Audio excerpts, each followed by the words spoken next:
Hey, how's it going? This is Mike with J&M Reviews. Today I'm reviewing this really nice brush by Viking.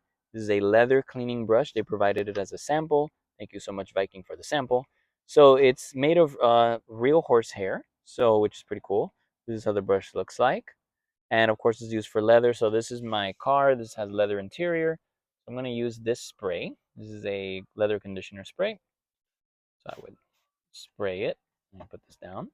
And then you just want to take the brush and then maybe back and forth or up and down, however you like. Let me zoom out a little bit more. So there you go. So that's basically what you want to do.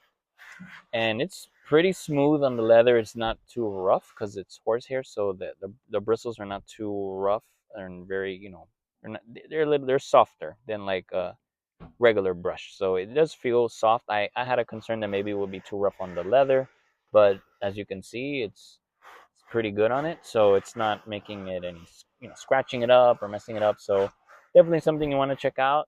Keep your car clean, and anything else, any other leather material you're going to be cleaning it with. So yeah, so hope you check it out and have a great day.